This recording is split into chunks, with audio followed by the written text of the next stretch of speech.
Hi Aquarius! Welcome po sa ating channel at ito ay inyong daily gabay tarot reading for February 13, 2025. Please be reminded kung naka-resonate kayo, comment down. Kung hindi kayo naka-resonate, ibigay niyo po sa iba kasi channel reading po ito. This is for you Aquarius ngayong February 13, 2025.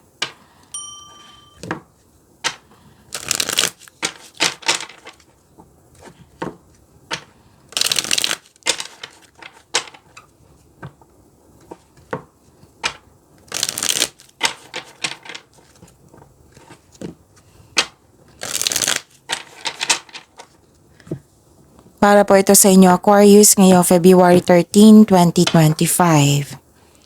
Maraming salamat po sa inyong patuloy na suporta at maraming salamat din po sa mga hindi nag-skip ng ads. Gamitin ang reading na ito bilang gabay lamang sa mga hindi pa nag-subscribe. Subscribe na po kayo at click bell notification para malaman nyo na may bago tayong video. Para sa mga gustong magpa-reading po, may lumabas dyan sa screen nyo ngayon. Panoorin nyo po at sundin ng instruction. Spirit's Guide, mga ganap po para kay Aquarius ngayong February 13, 2025. Ay 8 cards po.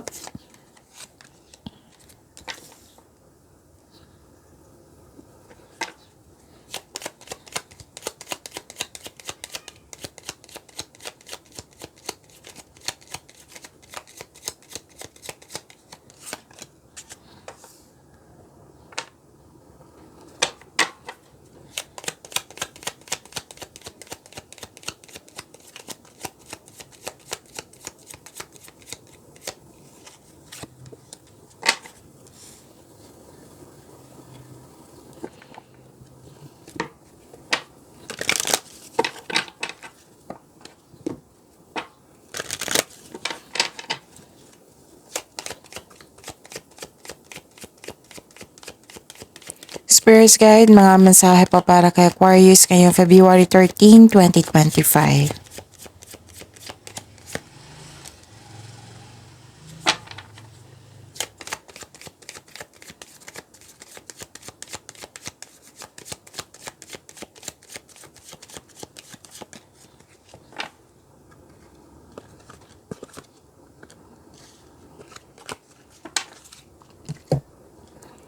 Okay, Aquarius, ngayong February 13, 2025 po, nakita ko dito na pwedeng may, okay.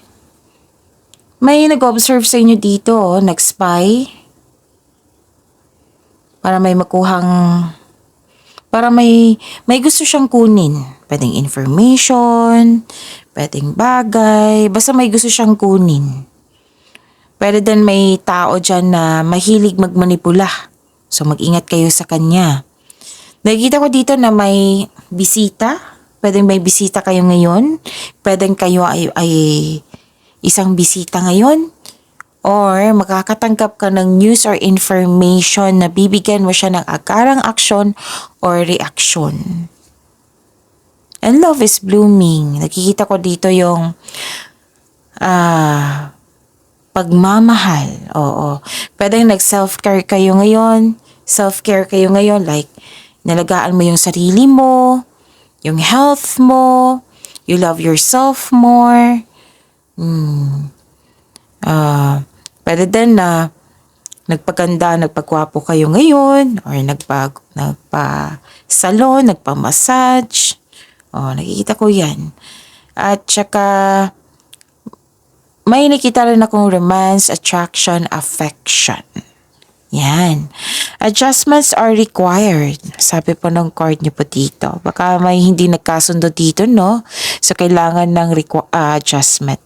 And, a time for healing. I-claim niyo po itong healing na ito. Spirit's Guide. Ano po yung energy ni Aquarius ngayong February 13, 2025?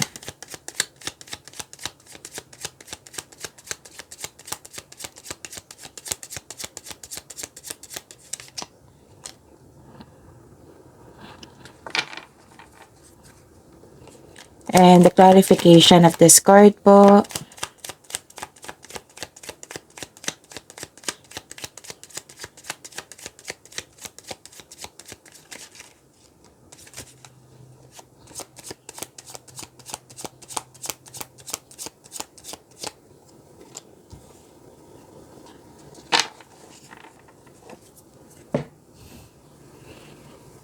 Okay.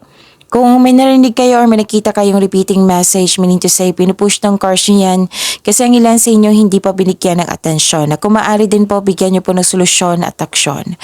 Remember, Aquarius, at the end of the day, alam mo na ikaw lang taong may kakayahan at responsable na gumawa ng sarili mong katotohanan at kinabukasan. So Aquarius, ano po yung energy nyo ngayon? Wow, may successful completion ngayon, oh. May natapos. Successful completion. May nagawa, may natapos. You're reaping rewards. Accomplishment, andito po. Success. This is perfection, recognition. May perfect na situation na naganap ngayon. Maaring may parating na gantimpala or positibong resulta sa inyong mga ginagawa. Celebrate your wins and acknowledge how far you've come, and yes, you are now ready to begin a new journey. May nakita rin ako dito na tapos na construction ng dream house mo, some of you. So everything you have worked for is coming together. Yung nagbigay ka ng effort, tapos may resulta na. Diba? Ang ganda. So, claim nyo to, Aquarius. May nakita nga ako nag-celebrate dito. Accomplishment, achievement, monthsary, anniversary, birthday, basta may celebration. Kasi completion nakikita ko dito eh. May graduation ba ngayon? Kasi may nakita kong pagtatapos dito. Pwedeng graduation yan. Okay. So, may matatanggap kang rewards or recognition. May nakita rin ako ditong may parating na pera. Pwedeng sweldo din ito. Makakatanggap ka din ng positive review. Diba? Sabi ko sa inyo na may recognition. Pwede din positive review. O dito tayo kay Aquarius magkuha ng serbisyo kasi magaling siya. Pwedeng ganun. So ito na yung resulta sa inyong sipag at syaga. Nagkaroon ng completion. Ang ganda. So, claim nyo ha. Claim nyo po ito, Aquarius. Ano pa?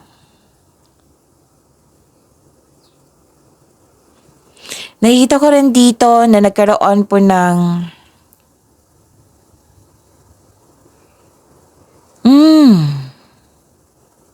be confident. Aquarius. Kasi nakikita ko dito lack of confidence. Mas nangibabaw yung takot mo of taking your, pwede din for taking your work to the next level, or may sitwasyon dyan na hindi kayo confident. Pero don't worry kasi nakita ko naman yung successful completion. So, may sabi din dito, it's time to step out from your comfort zone if you're serious about your growth. May problema sa pera or may nawalan kayo ng gana sa isang tao or sa isang trabaho. May alok ng tulong pero ayaw mong tanggapin. Pwede marami kayong ginagawa ngayon, Aquarius, or maraming iniisip.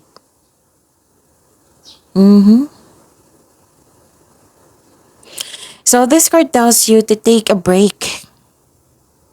Allow yourself, kahapon pa to eh. Pansin nyo, Aquarius, parang pagod kayo kahapon. Or hindi maganda yung pakiramdam nyo. So, kahapon, kung hindi ako nagkakamali, may sinabi din na healing doon. And dito rin, may healing din dito. So, claim this healing. Allow yourself na mag-rest para ma-re-energize ka at ganado ka na sa pagtrabaho, sa pagbalik mo. Pwede sa trabaho to ha. Pwede din na may napagod ka dyan sa sitwasyon mo ngayon, sa connection mo sa isang tao. So, allow yourself na mag-rest ka para pagbalik mo, re-energize na. Don't push yourself so hard. Kung wala ka sa mood ngayon, then, ipagpaliban muna. Kailangan ng what I meant is kailangan ng pahinga dito. Burnout eh. Maaring marami kang ginagawa, maraming concern, marami kang iniisip. Kailangan po ng pahinga niyan para makagawa kayo ng solusyon. Okay, Aquarius? Spirits guide? Career and money po ni Aquarius ngayong February 13. Tama ba? Tingnan ko muna ha. Kasi nawala. Okay. 13/20/25. Para sigurado. Yung date. Okay. And the clarification of this card po. Para kay Aquarius.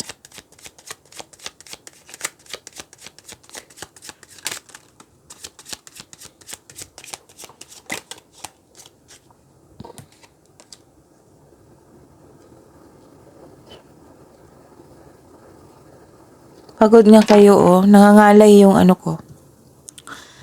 Yung right shoulder ko. Okay. Sa career and money niyo po. Nakita ko dito na nagkaroon po ng may naalala kayo sa nakaraan. Na marahil ito yung dahilan na nagkaroon ng stagnation. Na-drain yung energy mo. Maaring isa to sa dahilan. May naalala po kayo sa nakaraan regarding sa career and money nyo ha. Nag-iisip ka na mas better pa yung nakaraan kaysa ngayon.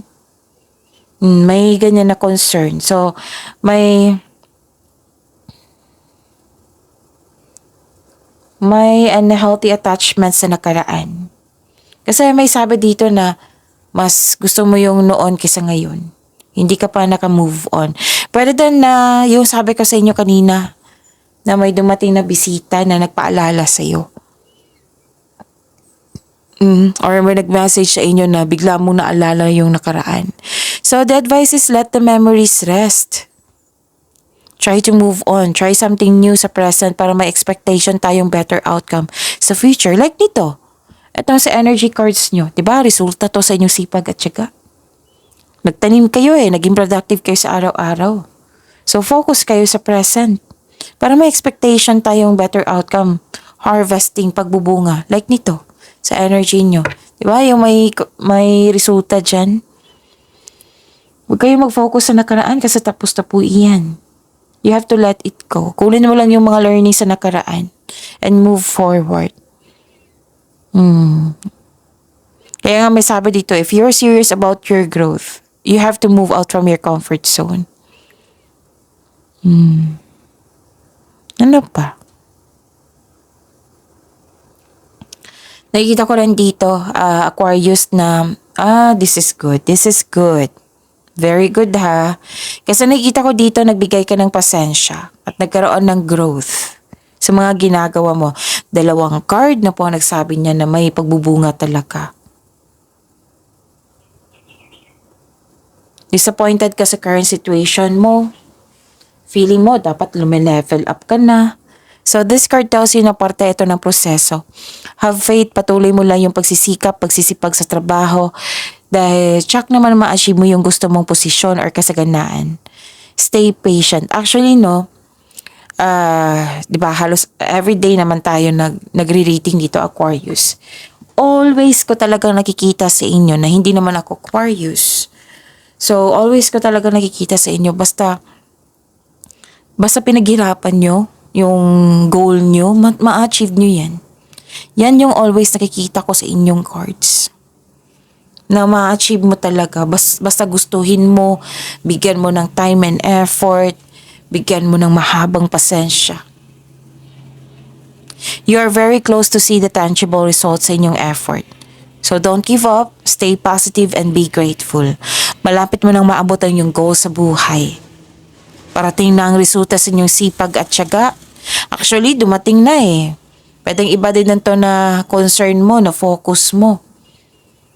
Nakikita ko dito yung resulta sa inyong sipag at tiyaga. Naghihintay ka dito at malapit na. Wow. Ang ganda. Spirit's Guide. Love, life, self-love, partnership, and romance ni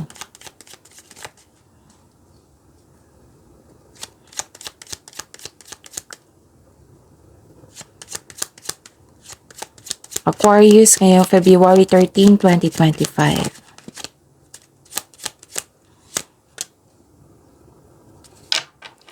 And the clarification of this card po.